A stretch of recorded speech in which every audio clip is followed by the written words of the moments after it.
గిరిజనులుగా నిజాయితీ పరులుగా అయ్యా ఏదైతే సాయిబాబా ప్రభుత్వం నుంచి అదనంగా జీతభత్యాలు తీసుకుని ఉంటే మేము ప్రభుత్వానికి చెల్లించేదాని కోసం సిద్ధంగా ఉన్నాం అని చెప్పినా కూడా ఎందుకు ఆర్డీఓ గారు స్పందించట్లేదు?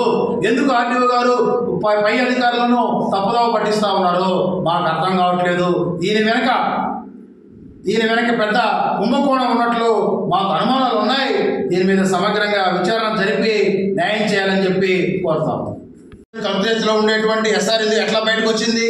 ఎస్టాబ్లిష్మెంట్ క్లర్కు తెలియకుండా ఎందుకు దిద్దారు? ఒకవేళ అంకెలు దిద్దే అక్షరాలు మీరు ఎందుకు చూసుకోలేదు?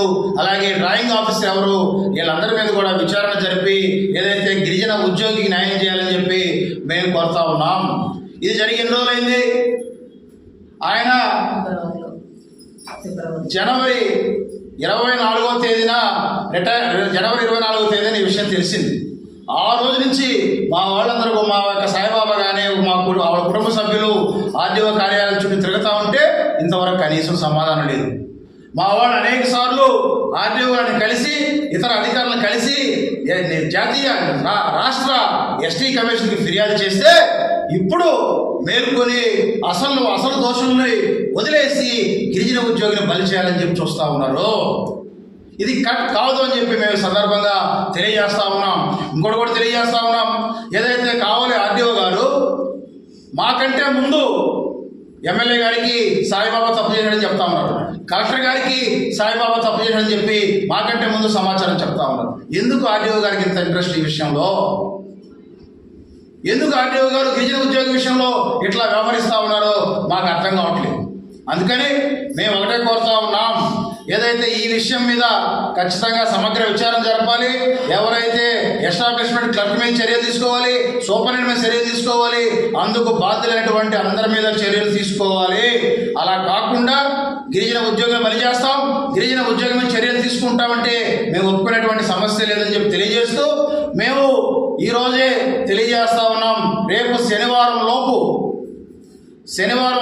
ఈ యొక్క సంఘటన మీద సమగ్రంగా విచారణ జరిపి బాధ్యులందరి మీద చర్యలు తీసుకోకపోతే వచ్చే సోమవారం నుంచి ఆ కుటుంబం ఆర్డీఓ ఆఫీస్ ముందు అక్కడే రిలే దీక్షలకి కూర్చుంటుంది.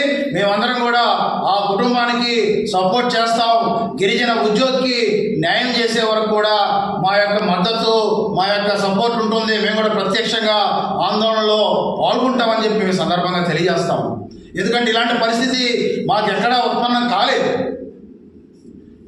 మాకున్న సమాచారం ఏదైతే ఆ ఎంఆర్ఓ కార్యాలయ ఉద్యోగులు సాయిబాబాని తప్పుదోవ పట్టించారు. నీకు ప్రభుత్వము 2 సంవత్సరాలు సర్వీసు పెంచింది కాబట్టి నీకు కూడా వర్తిస్తుందని చెప్పి ఒక మాట చెప్పగానే ఆయన ఏదైతే అటెండర్ స్థాయి ఉద్యోగం కాబట్టి ఆయన తెలియదు కాబట్టి వాళ్ళు చేయించుకున్నారు కాబట్టి ఉద్యోగం చేశాడు తప్ప దీంట్లో ఈ తప్పే ఉందని మేము ప్రశ్నిస్తాం. ఉన్నతాధికారులు ఏం చేస్తూ ఉన్నారు? ఆడిట్ డిపార్ట్మెంట్ ఏం చేస్తూ ఉంది? జీతాలు పెట్టేటువంటి అధికారి ఏం చేస్తూ ఉన్నాడు? వీళ్ళందరినీ వదిలేశారు. వీళ్ళు ఎందుకు వదులుతారు? వీళ్ళ మీద ఎందుకు మీరు క్రిమినల్ కేసులు పెట్టరని చెప్పి మేము సందర్భంగా ప్రశ్నిస్తూ ఉన్నాం. దీన్నైతే మేము వదిలిపెట్టేటువంటి సమస్య లేదు. సమగ్ర విచారణ జరగకపోతే సోమవారం నుంచి ఆర్డీఓ కార్యాలయం ఎదుట రిలే దీక్షలు కూర్చుంటాం. అలాగే ఢిల్లీకి వెళ్ళి జాతీయ ఎస్టీ కమిషన్కి కూడా ఫిర్యాదు చేస్తామని చెప్పి మేము ఈ సందర్భంగా తెలియజేస్తా ఉన్నాం. మేము ఏదైతే గత నెలలో ఎస్టీ కమిషన్కి వెళ్ళి ఫిర్యాదు చేశాం.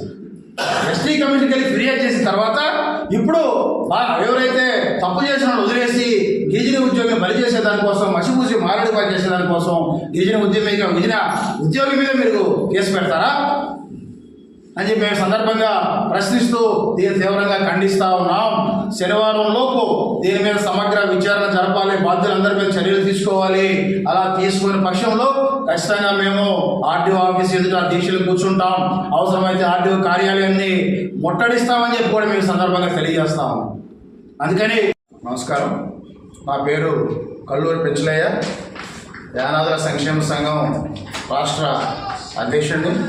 ఏదైతే ఈరోజు మీడియా మిత్రుల సమావేశం ఏర్పాటు చేసినటువంటి ఉద్దేశం ఒకటే, ఏదైతే మా యొక్క గిరిజన ఉద్యోగి చలంచర్ల సాయిబాబా కావలి ఎంఆర్ఓ కార్యాలయంలో ఆఫీస్ సబార్డినేట్గా ఉద్యోగం చేస్తూ ఉన్నాడు. అయితే ఏదైతే ఆయన రిటైర్మెంటు సంబంధించి అధికారులు తప్పులు చేసి ఆ తప్పులకు గిరిజన ఉద్యోగి అయినటువంటి చలంచెర్ల సాయిబాబాను బలి చేయాలని చూస్తూ ఉన్నారు. దీనిని మేము తీవ్రంగా ఖండిస్తూ ఉన్నాం. ఈ సందర్భంగా కొన్ని విషయాలు మేము చెప్పదలుచుకున్నాం, మీడియాకి కూడా తెలియజేస్తున్నాం. మేమేమంటామంటే, ఏదైతే ఉద్యోగికి సంబంధించినటువంటి సర్వీస్ రిజిస్టర్ ఎస్ఆర్ ఆ కార్యాలయంలో పనిచేసేటువంటి ఎస్టాబ్లిష్మెంటు క్లర్క్ వద్ద ఉంటుంది. ఏదైతే ఎస్టాబ్లిష్మెంటు క్లర్క్కు తెలియకుండా ఎవరైనా ఉద్యోగికి సంబంధించినటువంటి ఎస్ఆర్ బయటకు వచ్చేటువంటి అవకాశం లేదు. అవకాశం లేకపోయినా అధికారులు ఏం చెప్తా ఉన్నారు, ఏదైతే సాయిబాబా ఎస్ఆర్ను దిద్ది 2 సంవత్సరాలు అదనంగా ఉద్యోగం చేశాడని చెప్పి చెప్తా ఉన్నాం. మేము దానికి ఏమంటామంటే, ఏదైతే ఎస్టాబ్లిష్మెంట్ క్లర్కు ఎవరు, ఆయన ఎందుకు రికార్డులు బయటకు పెట్టాడు, ఆయన దగ్గర ఉండాల్సిన రికార్డులు ఎందుకు బయటకు పోయాయి, అసలు ఎస్ఆర్ను దిద్దేటువంటి అవకాశమే లేనప్పుడు ఎట్లా జరిగింది అనేటువంటి విషయం మీద సమగ్ర విచారణ జరపమని చెప్పి మేము కోరుతాం. ఎందుకంటే మీకు తెలుసు, ఎస్ఆర్లో ఏదైనా ఉద్యోగంలో జాయిన్ అయినప్పుడు ఎస్ఆర్ ఓపెన్ చేసేటువంటి క్రమంలో ఎస్ఆర్ని ఆయన డేట్ ఆఫ్ బర్త్ అంకెలతో పాటు అక్షరాల్లో కూడా రాస్తారు. ఇది అందరి యొక్క ఉద్యోగుల్లో ఎస్ఆర్లో ఖచ్చితంగా ఇది ఉంటుంది. మరి మీరు సాయిబాబా దిద్దాడు అనుకుని మీరు చెప్తా ఉన్నారు. మరి ఆ సాయిబాబా దిద్ది ఉంటే మరి ఎస్ఆర్లో అంకెలతో పాటు కింద అక్షరాలు ఉంటాయి కదా, ఈ అక్షరాలను మీరు ఎందుకు చూసుకోలేదు, మీరు ఎందుకు పరిశీలించలేదని చెప్పి మేము ఈ సందర్భంగా ఏదైతే ఎంఆర్ఓ కార్యాలయ అధికారుల్ని, సంబంధిత రెవెన్యూ అధికారులు మేము ప్రశ్నిస్తూ ఉన్నాం. అలాగే ఏదైతే ఉద్యోగి రిటైర్మెంట్కి సంబంధించి ఏదైతే ఆ యొక్క కార్యాలయ యొక్క ఉద్యోగులు నెల ముందు సంబంధిత ఉద్యోగికి నోటీస్ ఇవ్వాలి, అయ్యా మీరు ఫలానా తేదీలో రిటైర్ కాబోతున్నారు అని నోటీస్ ఇవ్వాలి, మరి ఆ నోటీస్ ఇవ్వలేదు. అలాగే ఏదైతే డ్రాయింగ్ ఆఫీసర్ అంటాం, ఈయన యొక్క జీతాలు బిల్లు పెట్టేటువంటి అధికారి ఎట్లా జీతాలు పెట్టాడు, ఇవన్నీ విచారించకుండా వాళ్ళ మీద చర్యలు తీసుకోకుండా ఓన్లీ గిరిజన ఉద్యోగి సాయిబాబా మీద మాత్రమే కావలి ఎంఆర్ఓ పోలీసులకు కేసు పెట్టడాన్ని మేము తీవ్రంగా ఖండిస్తా ఉన్నాం. నా పేరు చలంచెర్ల దేవసేన, నేను సాయిబాబా వాళ్ళ భార్యని. ఈ ఎస్ఆర్ దిద్దిన విషయంలో మా ఆయనకి ఎలాంటి సంబంధం లేదు, ఆయన ఎలాంటి తప్పు చేయలేదు. అది నేను కరాఖండిగా ఖచ్చితంగా చెప్పగలను. ఎక్కడికి వచ్చి చెప్పమన్నా చెప్పగలను, నేను ప్రమాణకాలు చేసి చెప్పమన్నా చెప్పగలను, నేను నాకు తెలుసు. కానీ అధికారులు మా ఆయన్ని ఇచ్చేసి మా ఆయన మీద వేసేసి చేసుకొని ఆ తప్పు ఆయన చేశాడని చెప్పి ఆయన మీద ఇచ్చేస్తున్నారు. ఇది మాత్రం చాలా దారుణం. మేము ఆర్డీఓ ఆఫీస్ చుట్టూ చాలాసార్లు తిరిగాము, ఆయన మాకు ఎలాంటి ఇది చేయలేదు. కానీ దీనివల్ల మీరందరూ దయచేసి మాకు న్యాయం చేయాలని చెప్పిపోతున్నాం. ఈరోజు మా కుటుంబ పరిస్థితి చాలా దారుణంగా ఉంది. మేము ఇంట్లో జరుపుకోవడానికి కూడా చాలా కష్టపడుతున్నాం. కానీ ఏ కాడ న్యాయం చేస్తాడని ఆర్టీఓ ఆయన చుట్టూ తిరుగుతూ ఉన్నాం, కానీ ఏం చేయటంలా మాకు. అన్నీ చేయకపోగా మేము ఎస్టీ కమిషన్కి పోయినా కానీ అన్నీ పక్కన పెట్టేసి నిన్నటి మా వారి మీద కేసు పెట్టి పేపర్లో వచ్చేసి మమ్మల్ని ఇచ్చేసేసాడు, డీలో పెట్టేసేసారు.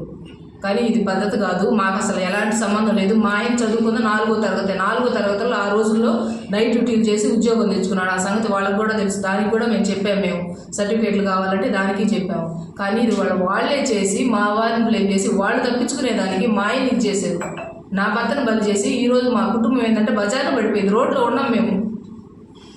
దీనివల్ల మేము కూడా కోరుకునేది ఏంటంటే అందరినీ అధికారులని ప్రెస్ వాళ్ళందరినీ కోరుకునేది అంటే మాకు న్యాయం చేయండి. మాకు న్యాయం చేయకపోతే మేము ఆత్మహత్య చేసుకోవాల్సింది. ఇంకా అందుకన్నా మాకు వేరే దారి లేదు, మాకు ఎవరు తెలియదు, మేము ఎవరి దగ్గర కూడా పోవాలి.